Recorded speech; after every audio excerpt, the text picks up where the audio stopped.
Les journalistes de la culture sont sur la piste. Le club JDC vous invite à découvrir la culture. Laetitia, Salimatou, Mariama, Yasmina, Ajar, Lorenzo, Adam, Uri. Allez hop, on y va!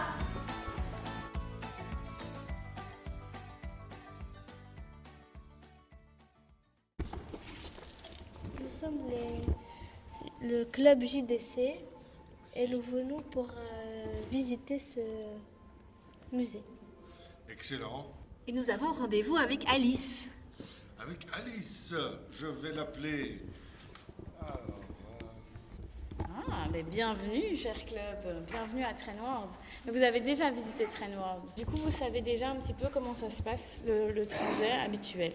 Vous êtes rentré par la bonne entrée, vous arrivez ici au musée et qui est en fait une ancienne gare. Donc, on reconnaît tout de suite, c'est encore l'ancien guichet où on achetait son ticket de train, sauf que maintenant on achète un ticket de musée. Si on était un jour comme un autre, on continuerait tout droit, on irait scanner son ticket d'entrée et la visite commencerait. Mais aujourd'hui, on a un événement. Alors, on appelle ça un event même. Donc, puisque vous êtes là pour apprendre l'envers du décor, ça c'est vraiment le gros envers du décor d'un musée. Un musée, ça vit, il y a plein d'activités dedans, et une des activités, c'est parfois de faire donc, des events. Et donc ça, c'est mon collègue qui est d'ailleurs occupé. Vous voyez qu'il est en train de changer la signalétique, ça fait partie de son travail, vérifier que les gens trouvent la bonne porte, c'est important évidemment. Et donc son travail, c'est de louer les salles pour des événements, pour des grandes sociétés qui viennent faire des conférences. Donc ils sont tous dans la grande salle là pour l'instant, donc du coup elle est bloquée pour les visiteurs, puisque évidemment pendant qu'on parle, qu'on fait les discours, on ne peut pas avoir des visiteurs qui viennent prendre des photos, vous imaginez. Et donc les visiteurs sont invités à rentrer par l'autre entrée du musée, sans déranger l'event. Donc ici je vous donne un petit peu justement entre nous, en fait c'est pas le bon parcours de d'habitude, et donc c'est vraiment l'envers du décor. Ça c'est le premier petit truc intéressant aujourd'hui à noter dans votre agenda. Comment ça fonctionne? Parfois on triche un peu avec les visiteurs, mais comme ça tout le monde peut faire son activité en même temps au musée. Et du coup, si vous voulez, on peut aller dans la première salle du musée, et après je vous emmène dans les bureaux. dans les coulisses. Tu vois, la flèche c'est pour les gens de l'événement. Nous on va pas à l'événement, on va au musée, à Trainworld. Donc on va encore par là. Et ça, c'est vrai que c'est le seul musée où j'ai travaillé dans ma vie où il y a une entrée différente de la sortie. Et donc ici, en fait, on va prendre la sortie pour rentrer. C'est spécial, hein? Quel est votre métier? Alors, moi, je travaille au service au public, service pédagogique ou service de médiation d'un musée. Tu vois, on n'a pas de vrai titre, donc on nous appelle par plusieurs appellations. Et en fait, ça veut dire concrètement quoi? Ça veut dire que j'organise les activités justement pour les publics, des activités plutôt, donc pas du type événement, du type activité, c'est-à-dire par exemple des contes, faire venir des conteurs au musée, faire venir des artistes qui viennent donner des ateliers pour les gens au musée. Et puis je m'occupe aussi, ça c'est ma partie préférée, de tout ce qui est adaptation. Donc ça veut dire que je veille à ce que le musée soit accessible aux personnes valides comme nous ou en situation de handicap. Et donc ça c'est beaucoup de travail aussi, beaucoup d'aménagement, mais j'adore faire ça. Et puis je m'occupe des guides aussi et des bénévoles. Comment vous avez fait comment vous avez fait pour être embauché? Alors ça c'est une très bonne question parce que dans les musées c'est pas facile. Comment j'ai fait pour être embauchée? En fait j'ai d'abord fait des études en histoire de l'art et en médiation culturelle, donc c'est ce que je fais, c'est le joli titre qu'on donne à l'université pour ce que je fais. Mais en vrai j'ai appris vraiment mon travail en travaillant dans d'autres musées et ici j'ai juste répondu à une offre et j'ai envoyé mon CV.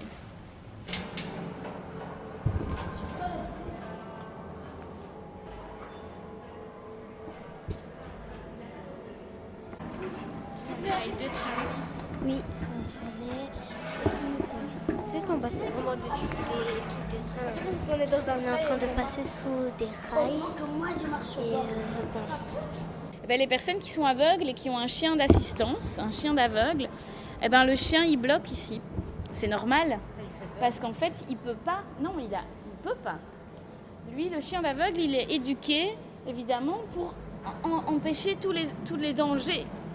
Il doit prévenir son maître. Ici, on tourne à droite, ici, on tourne à gauche. Ah, là, on ne peut pas passer. Et évidemment, sur les voies d'un train, parce qu'on n'est pas sur un quai, là, on est vraiment sur les voies. C'est interdit, hein, pour tout le monde. Personne ne va sur les voies, hein. C'est très dangereux. Et bien du coup, le chien d'aveugle, il le sait et il le dit à son maître et il bloque. Les scénographes, donc les gens qui conçoivent la scénographie, les décors du musée, ils n'avaient pas pensé à ça. Et donc nous, on doit trouver une solution pour dire aux visiteurs, mais oui, vous pouvez voir la salle de la même manière que les autres visiteurs, vous pouvez visiter de la même manière les mêmes espaces. Juste ici, votre chien, il va réagir. Ne le forcez pas. Vous imaginez? Donc voilà, c'est toutes des choses comme ça, où même quand on pense à un musée, on se dit, tiens, ça c'est une cool expérience pour nos visiteurs, il faut penser à tous les visiteurs. Et donc voilà, ça fait partie aussi de mes tâches. Est-ce que vous aimez votre métier? Oui, j'aime beaucoup mon métier parce que c'est très différent. Tous les jours, je fais des choses différentes, même si je suis assise à mon bureau. Le contenu, donc ce que j'écris, les gens avec qui je parle, etc., ça change tous les jours.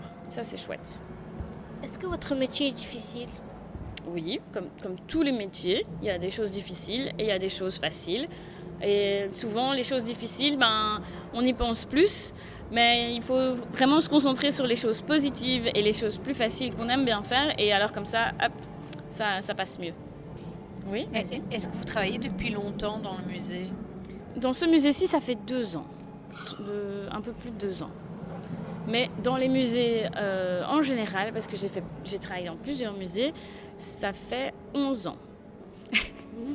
Oui, vas-y. Est-ce qu'on pourra aller voir, si vous voulez, une pièce secrète, si vous voulez? Oui.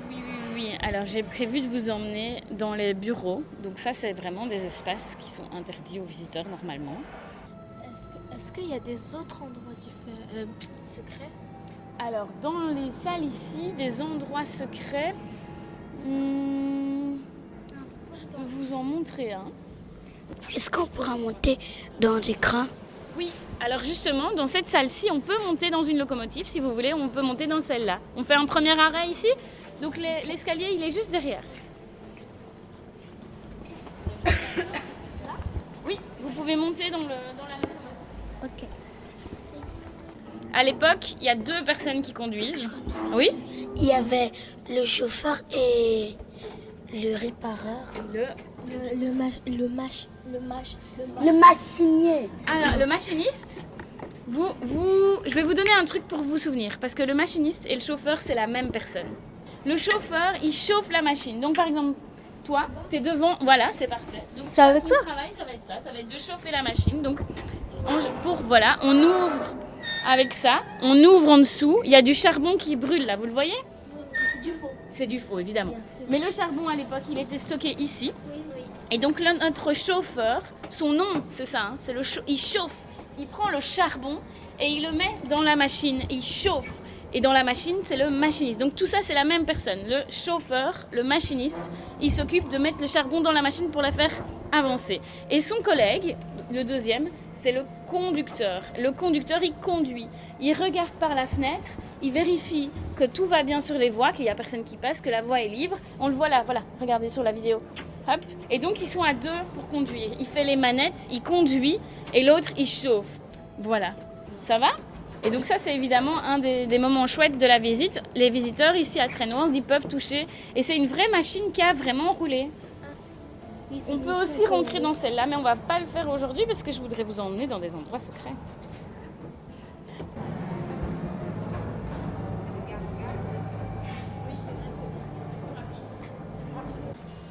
Est-ce que beaucoup de gens viennent au Traînouard? Oui, évidemment, nous, on aimerait bien qu'il y en ait encore plus. Ça, c'est sûr. Mais les gens qui viennent dans les musées, c'est souvent les mêmes. Hein. C'est souvent les scolaires, comme on dit, donc les classes scolaires, comme vous qui allez à l'école et vous faites une excursion. Ou les groupes de seniors qui font des clubs ou des choses comme ça. Ça, c'est les 2 grands publics des musées en semaine. Il y a beaucoup de familles qui viennent au musée le week-end ou les mercredis après-midi, mais c'est moins le mercredi, c'est plus le week-end. Et puis, Les touristes, évidemment, pendant les périodes de congés chez eux. Donc voilà, ça c'est tous les types de personnes qui peuvent venir au musée traditionnellement. Et puis, oui, vas-y. Et puis, nous, donc dans mon service, on essaye d'organiser des activités pour justement motiver les gens à revenir ou à venir en masse. Et par exemple, on a fait une journée famille. Et là, on a eu 1200 personnes en une journée, alors que la veille, il y avait eu 300 personnes. Donc tu vois, tu imagines bien que pour les collègues qui sont dans les salles, c'est pas la même chose. Au niveau du travail, il faut surveiller beaucoup plus, il faut être beaucoup plus présent. Mais on ne peut pas dire à l'avance. Sauf pour les groupes qui réservent, les individuels, les familles. Donc la grande majorité en fait, des visiteurs, ils ne réservent pas. Et donc c'est une surprise pour nous. Chaque jour, on voit s'il y a des gens qui vont venir ou pas. Et la météo joue beaucoup. S'il fait beau dehors, on va avoir personne. Ça, c'est dans tous les musées du monde. Tous les musées. Voilà, exactement. Quand il fait mauvais, nous, on est contents. Dans les musées, on aime beaucoup quand il pleut parce qu'on sait que les familles, elles vont venir au musée.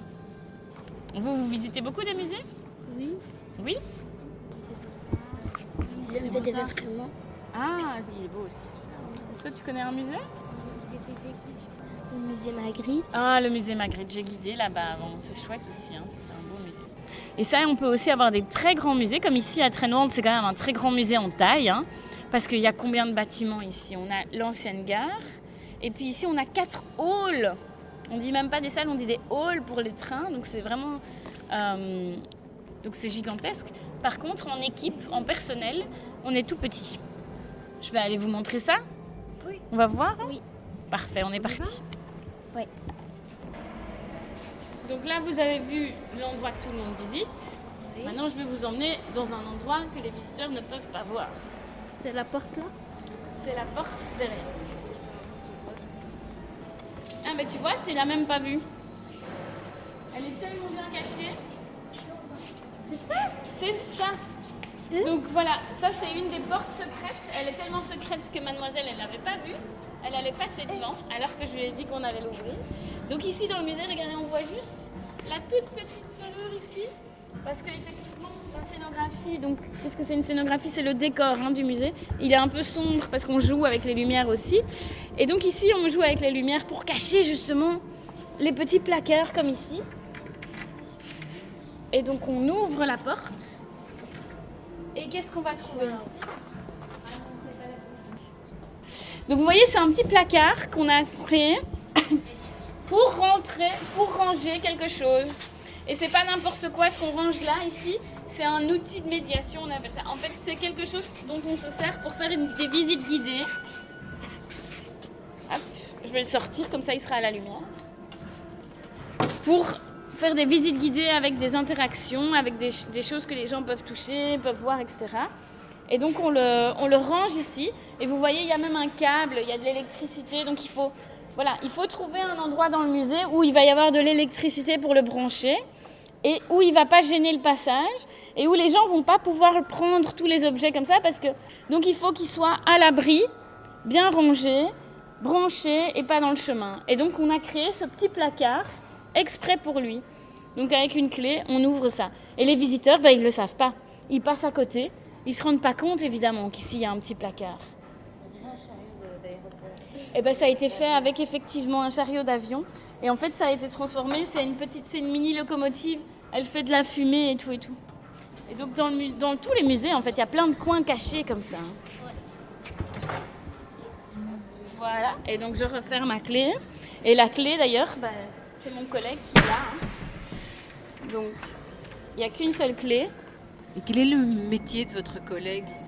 Mon collègue, il est gardien de musée.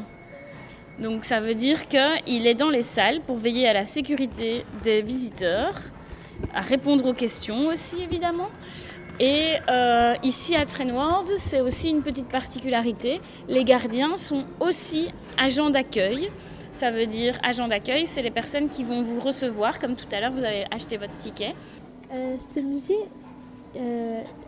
il a quel âge ce musée? Il a été créé en 2015. Il a été créé par qui? Il a été créé par la SNCB, qui est en fait donc les chemins de fer belges. Et ils n'ont pas créé ça tout seuls, ils ont créé ça avec d'autres personnes, des spécialistes, et aussi un scénographe. Donc ça, c'est, je vous ai dit, le scénographe, c'est celui qui fait la scénographie, qui fait le décor du musée. Et ils ont choisi un scénographe connu, ils ont choisi François Scheuten. François Scheuten, c'est un artiste de bande dessinée, connu beaucoup pour la bande dessinée. C'est une salle toute petite. Il n'y a aucun texte, les gens ils ne s'arrêtent pas forcément. Alors quand on est en visite guidée ou quand on a l'audio guide, on peut comprendre pourquoi François Scheuten a pensé à mettre tout plein d'horloges comme ça partout. Et cette image de temps qui passe avec aussi la musique qui fait penser au temps avec les pulsations. Parce qu'en fait, c'est pour expliquer qu'avant, en Belgique, toutes les villes de Belgique avaient des heures différentes. Et c'est grâce au train qu'on s'est dit, en fait, ce serait quand même beaucoup plus pratique si on avait toutes la même heure. Avec la création du train, on a dit « Ok, on va créer la même heure dans toute la Belgique ». Et puis évidemment, après, on a eu les accords entre tous les pays qui se sont dit « On va mettre sur le méridien de Greenwich, etc. » Donc on va tous faire la même heure, c'est beaucoup mieux, beaucoup plus facile. Le nom de ce musée signifie quelque chose? Est-ce que vous parlez un peu anglais? Non. Un peu. Et il y a des mots qui sont les mêmes en anglais et en français. Et en fait, train, c'est le même nom en anglais. On dit train. Mais train. On va le prononcer différemment, mais ça s'écrit pareil, c'est train. Et world, je suis sûre que vous avez déjà entendu Jurassic World. Ah, c'est le monde jurassique. Mais ici, c'est le monde du train. Train world, le monde du train. Je vous emmène dans mon bureau? Oui. Allez, on est parti. Voilà. Et donc ici, moi, je vais vous présenter Diane. Ça va? Exactement. Comme ça, ils peuvent apprendre c'est quoi le métier dans un musée. Qu'est-ce que Diane peut bien faire? On va vous expliquer. Bonjour, vous faites quel métier dans le musée? Dans le musée. Alors moi je suis ce qu'on appelle Facility Manager. Donc ça veut dire qu'en fait c'est moi qui suis un petit peu responsable de l'entretien des bâtiments. Voilà. Et donc on ne se rend pas compte, mais dans un musée il y a plein de choses. Il y a des toilettes qui doivent fonctionner, il y a des lumières qui doivent fonctionner, il y a le nettoyage, ça doit être propre. Donc tous les jours je vais faire le tour pour être sûr qu'il n'y a pas des papiers qui traînent, des choses comme ça. Vous avez été aux toilettes? Non. Ah, ben voilà, parce qu'il faut que les toilettes soient propres et puis que ça fonctionne. Donc si ça ne fonctionne pas, il faut que j'appelle les plombiers pour venir réparer les toilettes. Et voilà, et c'est comme ça un petit peu pour tout.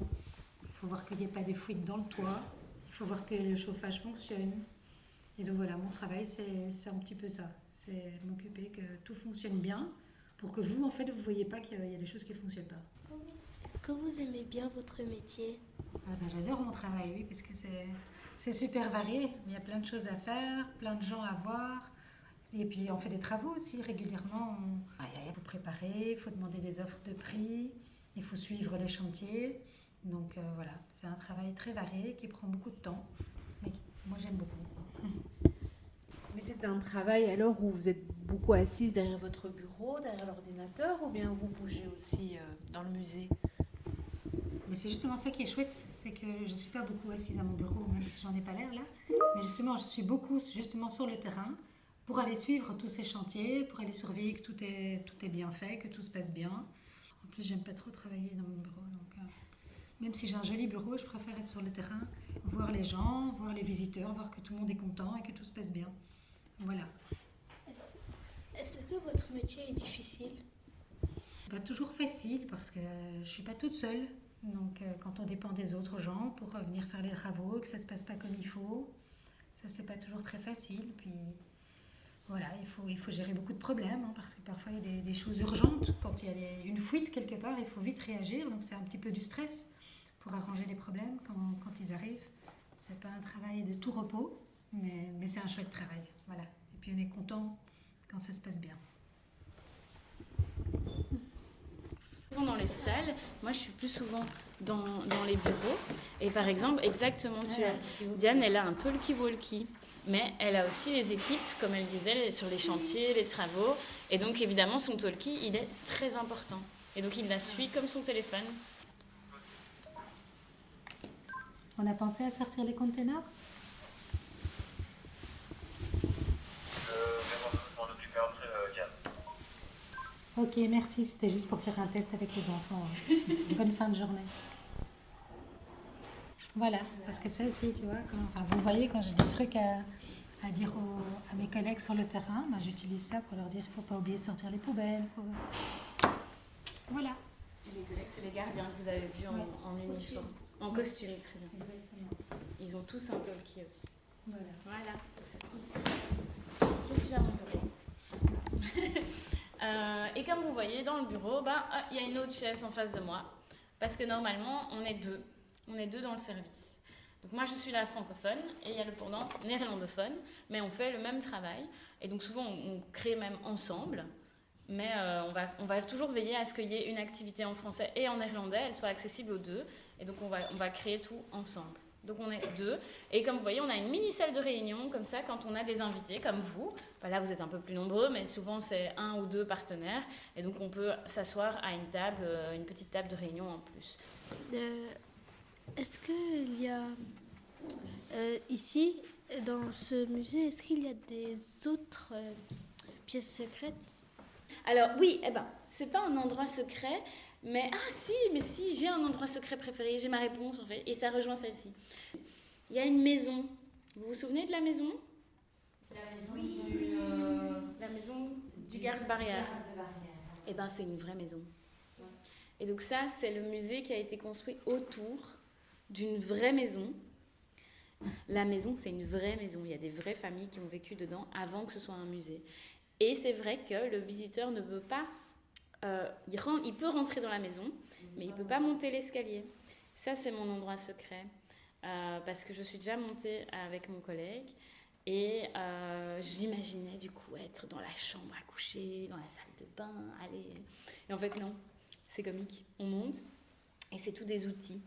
Parce que c'est pour réparer tout ce qui casse dans le musée. Donc, c'est mon collègue qui vient faire ça. Et il répare. Et dans le grenier de la maison, c'est une maquette avec des trains électriques. Et en fait, parfois, il doit réparer ou il doit changer les trains électriques. Et il passe par en dessous. Donc, il doit ouvrir la maquette comme ça. Et il passe sa tête et il passe ses bras pour aller changer. Et j'avoue, j'aime bien aller voir ça. Quand il le fait, c'est rigolo. Vous avez aimé faire la visite à nous? Oui. J'ai bien aimé faire votre visite parce que c'est plus un moment d'échange entre nous et puis expliquer comment fonctionne le musée, c'est toujours intéressant. Donc c'est chouette aussi. J'aime bien mon musée, j'aime bien expliquer comment ça se passe, c'est très chouette. Et puis vous êtes intéressés et curieux, c'est chouette, c'est agréable. Voilà. Merci. Merci. Merci. Merci. Merci. Merci. Merci. Merci. Non, merci à vous, vous êtes trop chouette.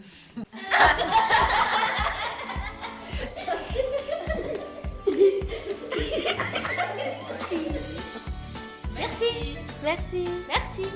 Merci. Merci. Merci. Merci. Parcours culturel, un projet initié par Article 27 Bruxelles et par la Maison des enfants d'Anderlecht.